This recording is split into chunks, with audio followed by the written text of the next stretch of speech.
Assalamualaikum warahmatullahi wabarakatuh, Bang Andi. Semoga kabar Bang Andi di sana ada dalam keadaan sehat walafiat. Juga buat keluarga semua di sana, Bang. Ini Bang, saya yang dari Cirebon itu, Bang, biasa. Maunya saya sih bisa bisa silaturahmi setiap hari, Bang, ke Bang Andi itu ya. Tapi gimana Bang, situasi di pesantrennya kadang-kadang tidak memungkinkan Bang. Ya malumlah, yang namanya di dalam ini kan banyak peraturan Bang. Begitu Bang. Alhamdulillah Bang, saya masih istiqomah menjalankan DN ini Bang. Setelah bergabung dengan Bang Andi, dengan melihat YouTube yang Bang Andi tayangkan, alhamdulillah Bang, sampai hampir 8 bulan mungkin Bang ya, dari bulan puasa kemarin Bang saya belajar ADN itu.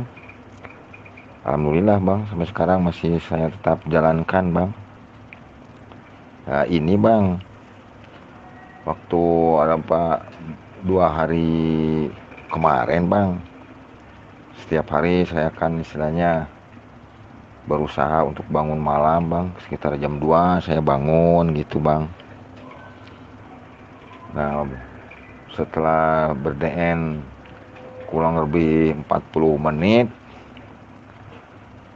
karena udah terlalu sakit Bang.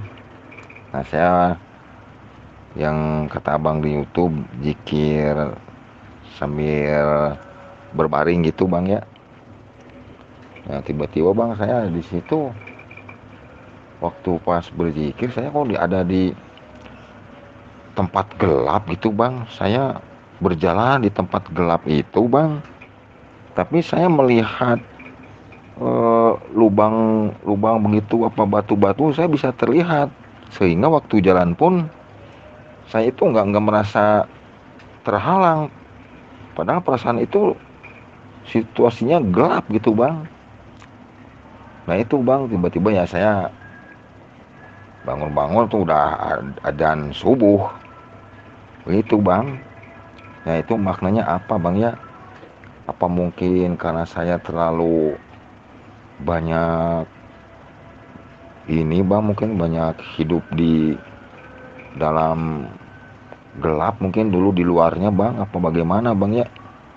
Mohon pencerahannya Bang. Mohon maaf bila ada kata-kata yang kurang berkenan di Abang.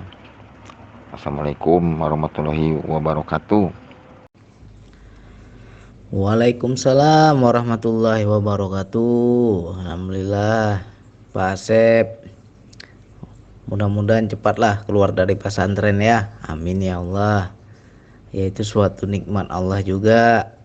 Walaupun masih di dalam, tapi masih bisa mendengarkan kajian YouTube saya, masih bisa belajar ya. Itu kan suatu rahmat, suatu anugerah. Jadi baguslah kalau memang masih istiqomah, masih terus belajar, masih terus berlatih, ya bagus, alhamdulillah. Ya saya juga mohon maaf baru sempat balas ini. Jadi mengenai sensasi gelap itu jangan sampai kita salah sangka ya. Apa karena dahulu ya Bang, perbuatan saya di dunia selama ini di dunia gelap. Lalu dalam berzikir nafas nampaknya gelap semua, ya enggak lah ya. Jangan kita prasangka yang enggak. Kalau yang saya baca di situ tidak ada pesan atau makna ya. Jadi apa tuh Bang gelap itu? Itu pertanda sudah masuk di kesadaran jiwa. Makanya banyak teman-teman ketika berzikir nafas, kan ada juga tuh yang bertanya, Bang, saya berzikir napas itu baiknya hidup lampu atau mati lampu, Bang? Kan banyak yang bertanya begitu. Menurut saya ya nggak ada nggak ada bedanya, mau hidup lampu mau mati lampu nggak masalah. Karena kalau kita nanti sudah masuk ke jiwa ya gelap semua. Ya, makanya banyak teman-teman ketika mengamalkan zikir nafas di ruangan yang khusus, ya mungkin di kamarnya, dia duduk di ruangan itu, lampunya menyala tiba-tiba jadi gelap. Nah, di situ jadi takut. Ada yang begitu, merasa seperti di tempat yang asing, merasa di kayak bukan di kamarnya, ya kan, tapi sudah di tempat yang berbeda gitu. Itu juga termasuk wilayah sensasi rohani, ya. Kita nggak boleh terlena. Makanya macam Pak Asep bilang, ada tembok, ada batu, saya bisa tembus, Bang. Ya itu kan sudah istilahnya wilayah batin, ya. Bukan lagi tubuh kasar, tapi sudah tubuh halus. Istilahnya itulah diri kita, jiwa kita, kesadaran jiwa kita. Sehingga ya alam materi itu ya menjadi tembus, ya. Kalau kita mau buka cerita ya banyak pengalaman rohani teman-teman itu, bahkan dia bisa berjalan atau bukan menyelam sih, bahkan bisa terbang di dasar laut tetapi masih bisa bernapas. Ya kan, ya kenapa ya Bang, saya merasa terbang tapi bukan di langit Bang, bukan terbang di atas tapi terbangnya di dasar laut. Masuk saya ke dasar laut, gunung saja bisa saya tembus, bumi saya tembus, ya. Itu sebenarnya ada tuh ayatnya di Al-Quran.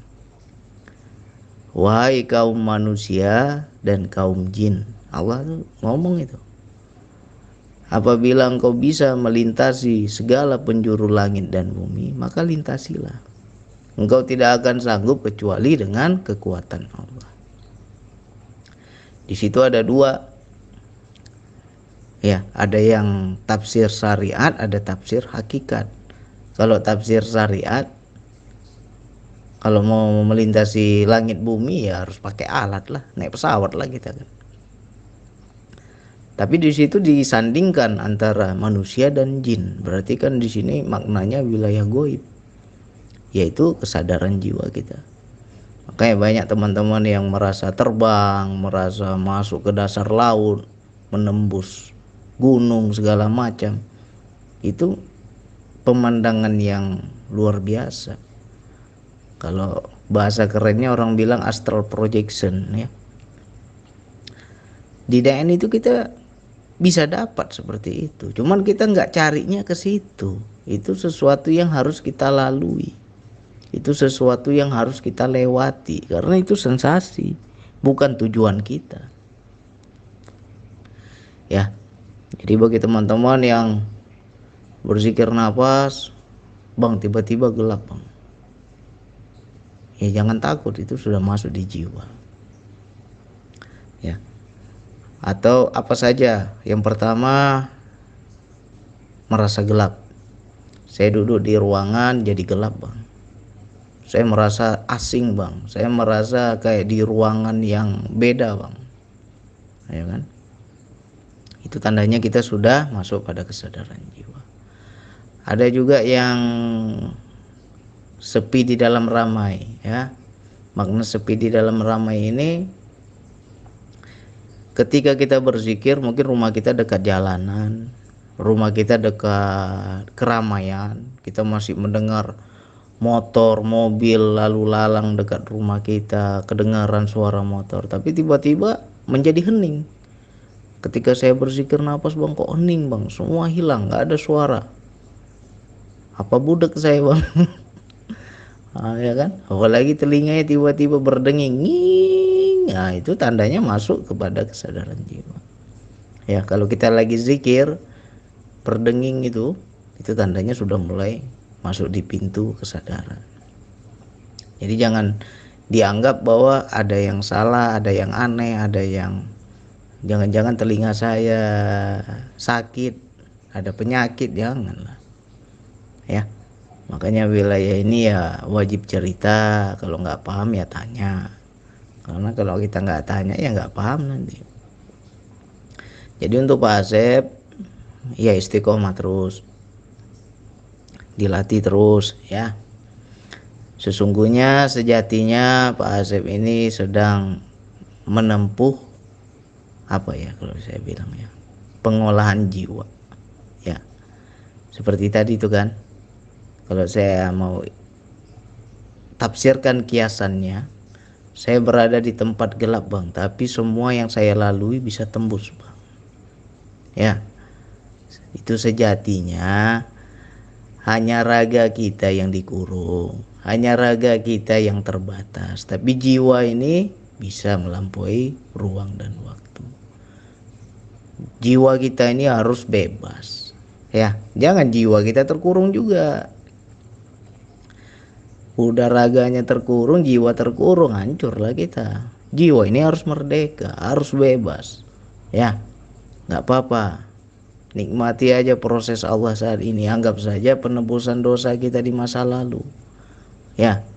Makanya saya doakan terus, mudah-mudahan Pak Asep diberikan kesehatan, selalu mendekat kepada Allah ya. Saya sangat bersyukur, sangat senang saya. Orang di luar yang bebas nggak mau belajar, tapi justru orang yang lagi di pesantren mau belajar dia, ya kan? Itu kan luar biasa. Disitulah hidayah Allah. Jadi nggak semua dalam gerak hidup kita ini kita bilang buruk, nggak semua buruk. Di sebalik sisi buruknya pasti banyak hikmah. Di sebalik yang nggak enak pasti banyak kenikmatan, banyak anugerah. Tinggal kita bagaimana membacanya saja ya. Kalau dahulu kita merdeka, kita bebas, terserah mau kemana suka.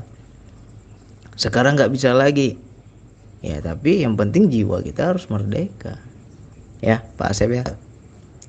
Pokoknya latih terus DN-nya. Kalau memang di sana teman-teman ada yang tertarik, teman-teman ada yang minat mau belajar, ajarkan DN bareng-bareng ya. Justru di saat kita itu tidak disibukkan dengan dunia luar, banyak waktu menyendiri, disitulah aktifnya kesadaran ya.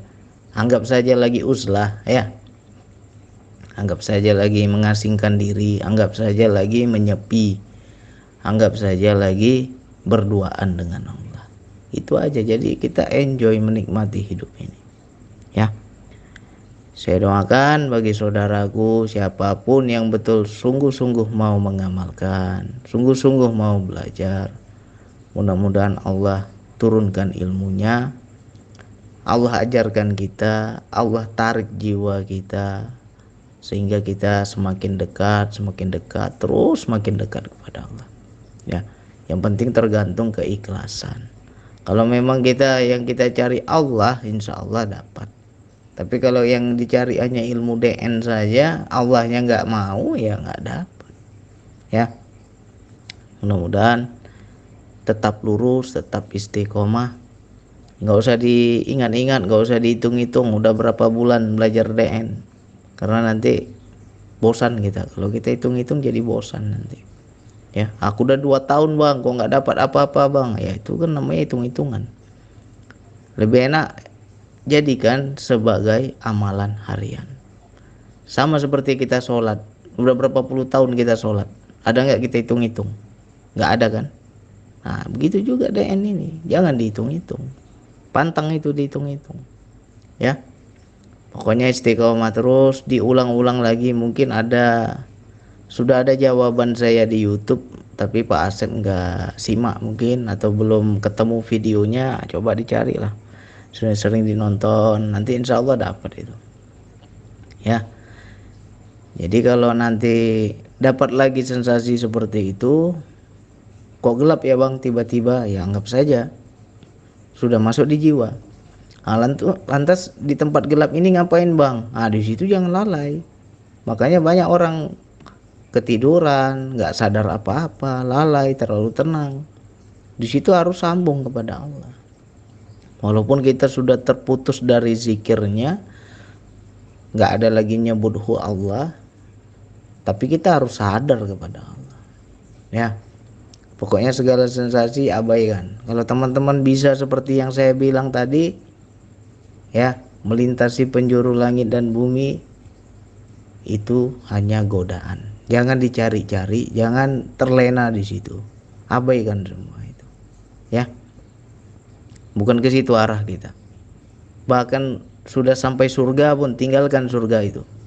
Enggak ketemu Allah di situ. Ya. Pokoknya selagi masih ada apapun berarti belum ada Allah. Kapan bang nggak ada Allahnya bang? Tunggu nggak ada apapun. Ya, masih ada apapun sama halnya tadi bang. Nggak ada apa-apa bang, cuma gelap. Gelap juga masih apapun. Ya, sampai nggak ada apapun. Kita lintasi terus, jalan terus. Oke. Hanya itu yang bisa saya sampaikan. Pokoknya latih terus, istiqomah terus ya. Sekarang ya tinggal jalani aja nih proses hidup ini. Jangan banyak mengeluh. Nikmati aja apa yang sudah terjadi, ya kan? Nah, mudah-mudahan nanti keluar dari pesantren, insya Allah segala ilmu yang sudah kita dapatkan bisa kita terapkan dalam kehidupan. Ya. Saya doakanlah cepat-cepatlah keluar kembali kepada keluarga lagi ya, kita bisa menjadi orang yang lebih baik lagi, amin ya Allah. Oke Pak Asep ya, mudah-mudahan ini juga manfaat untuk kawan-kawan yang lain. Sekian dari saya, wassalamualaikum warahmatullahi wabarakatuh.